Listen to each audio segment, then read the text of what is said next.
Itong si Gadon, mas lalo pa naging bobo nitong patanggal.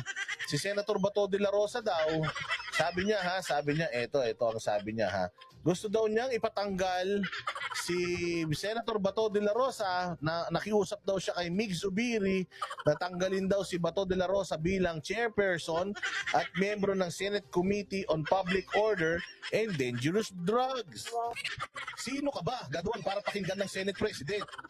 Isang tao ka lang naman, wala ka pang silbi sa buhay. Kami nga, pagkarami-rami namin araw-araw namin minumura yan si Mig Zubiri.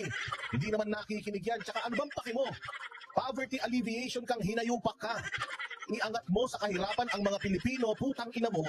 Hindi yung kung ano-ano ang pinakikialaman mo.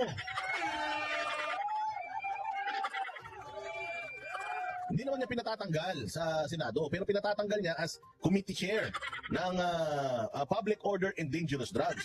Hayop ka pala. Hindi ka nga nanalong senador, ba't ka pakikinggan ng mga senador?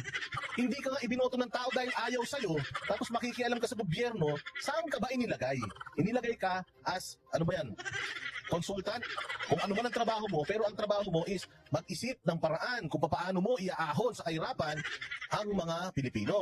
Hindi pa kaya naman ng Senado sa kanilang hearing tungkol sa drogang hinayupak ka. O bakit kasi ikaw ang galit na galit? Si Marcos nga, chill lang eh. Si Marcos nga ang nagiging sentro na itong hearing na to. Hindi nga niya hinihiling yan kay Zubiri. Ikaw pa? Sino ka, Gadon? Kahit barangay tae, hindi kayo boboto. Ang ina nyo, huwag kayong bumoto ng adik.